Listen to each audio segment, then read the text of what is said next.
حضرت نے فرمایا کہ میرے گھر کی چھت کھول دی گئی، اس وقت میں مکہ میں تھا۔ پھر جبریل علیہ السلام اترے اور انہوں نے میرا سینہ چاک کیا، پھر اسے زمزم کے پانی سے دھویا، پھر ایک سونے کا تشت لائے جو حکمت اور ایمان سے بھرا ہوا تھا، اس کو میرے سینے میں رکھ دیا، پھر سینے کو جوڑ دیا، پھر میرا ہاتھ پکڑا اور مجھے آسمان کی طرف لے کر چلے۔ جب میں پہلے آسمان پر پہنچا تو جبریل علیہ السلام نے آسمان کے داروغہ سے کہا کھولو۔ اس نے پوچھا آپ کون ہے؟ جواب دیا کہ جبریل۔ پھر انہوں نے پوچھا کیا آپ کے ساتھ کوئی اور بھی ہے؟ جواب دیا ہاں میرے ساتھ محمد ہے۔ انہوں نے پوچھا کہ کیا ان کے بلانے کے لیے آپ کو بھیجا گیا تھا؟ کہا جی ہاں۔ پھر جب انہوں نے دروازہ کھولا تو ہم پہلے آسمان پر چڑھ گئے، وہاں ہم نے ایک شخص کو بیٹھے ہوئے دیکھا۔ ان کے داہنی طرف کچھ لوگوں کے جھنڈ تھے اور کچھ جھنڈ بائیں طرف تھے۔ جب وہ اپنی داہنی طرف دیکھتے تو مسکراتے اور جب بائیں طرف نظر کرتے تو روتے۔ انہوں نے مجھے دیکھ کر فرمایا آؤ اچھے آئے ہو صالح نبی اور صالح بیٹے۔ میں نے جبریل علیہ السلام سے پوچھا یہ کون ہے؟ انہوں نے کہا کہ یہ آدم علیہ السلام ہے اور ان کے دائیں بائیں جو جھنڈ ہیں یہ ان کے بیٹوں کی روحیں ہیں۔ جو جھنڈ دائیں طرف ہیں وہ جنتی ہیں اور بائیں طرف کے جھنڈ دوزخی روحیں ہیں۔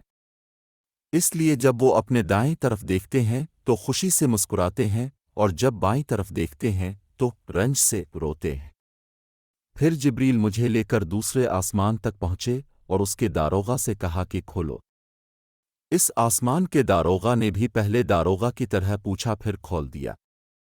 حضرت انس نے کہا کہ ابوذر نے ذکر کیا کہ اب یعنی نبی نے آسمان پر آدم، ادریس، موسیٰ، عیسیٰ اور ابراہیم علیہم السلام کو موجود پایا، اور ابوذر رضی اللہ عنہ نے ہر ایک کا ٹھکانہ نہیں بیان کیا، البتہ اتنا بیان کیا کہ آن حضور نے حضرت آدم کو پہلے آسمان پر پایا اور حضرت ابراہیم علیہ السلام کو چھٹے آسمان پر۔ انس نے بیان کیا کہ جب جبریل علیہ السلام نبی کریم کے ساتھ ادریس علیہ السلام پر گزرے تو انہوں نے فرمایا کہ آؤ اچھے آئے ہو صالح نبی اور صالح بھائی۔ میں نے پوچھا یہ کون ہے؟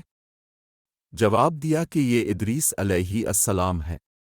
پھر موسیٰ علیہ السلام تک پہنچا، انہوں نے فرمایا آؤ اچھے آئے ہو صالح نبی اور صالح بھائی۔ میں نے پوچھا یہ کون ہے؟ جبریل علیہ السلام نے بتایا کہ یہ موسیٰ علیہ السلام ہے۔ پھر میں عیسیٰ علیہ السلام تک پہنچا، انہوں نے کہا آؤ اچھے آئے ہو صالح نبی اور صالح بھائی۔ میں نے پوچھا یہ کون ہے؟ جبریل علیہ السلام نے بتایا کہ یہ عیسیٰ علیہ السلام ہے۔ پھر میں ابراہیم علیہ السلام تک پہنچا، انہوں نے فرمایا آؤ اچھے آئے ہو صالح نبی اور صالح بیٹے۔ میں نے پوچھا یہ کون ہے؟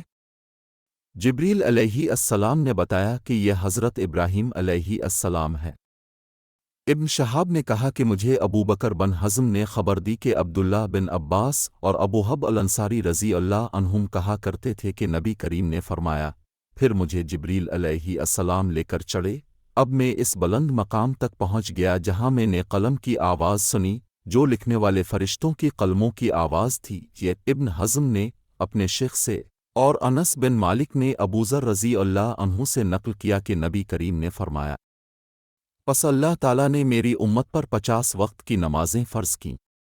میں یہ حکم لے کر واپس لوٹا۔ جب موسیٰ علیہ السلام تک پہنچا تو انہوں نے پوچھا کہ اب کی امت پر اللہ نے کیا فرض کیا ہے؟ میں نے کہا کہ 50 وقت کی نمازیں فرض کی ہیں۔ انہوں نے فرمایا آپ واپس اپنے رب کی بارگاہ میں جائیے، کیونکہ آپ کی امت اتنی نمازوں کو ادا کرنے کی طاقت نہیں رکھتی ہے۔ میں واپس بارگاہ رب العزت میں گیا تو اللہ نے اس میں سے ایک حصہ کم کر دیا۔ پھر موسیٰ علیہ السلام کے پاس آیا اور کہا کہ ایک حصہ کم کر دیا گیا ہے۔ انہوں نے کہا کہ دوبارہ جائیے کیونکہ اب کی امت میں اس کے برداشت کی بھی طاقت نہیں ہے۔ پھر میں بارگاہ رب العزت میں حاضر ہوا، پھر ایک حصہ کم ہوا۔ جب موسیٰ علیہ السلام کے پاس پہنچا تو انہوں نے فرمایا کہ اپنے رب کی بارگاہ میں پھر جائیے کیونکہ اب کی امت اس کو بھی برداشت نہ کر سکے گی۔ پھر میں بار بار آیا گیا، پس اللہ تعالیٰ نے فرمایا کہ یہ نمازیں عمل میں 5 ہیں اور ثواب میں 50 کے برابر یہ ہے، میری بات بدلی نہیں جاتی۔ اب میں موسیٰ علیہ السلام کے پاس آیا تو انہوں نے پھر کہا کہ اپنے رب کے پاس جائیے، لیکن میں نے کہا کہ مجھے اب اپنے رب سے شرم آتی ہے۔ پھر جبریل مجھے صدر المنتاؤ تک لے گئے جسے کئی طرح کے رنگوں نے ڈھانک رکھا تھا، جن کے متعلق مجھے معلوم نہیں ہوا کہ وہ کیا ہے۔ اس کے بعد مجھے جنت میں لے جایا گیا، میں نے دیکھا کہ اس میں موتیوں کے ہار ہیں اور اس کی مٹی مشک کی ہے۔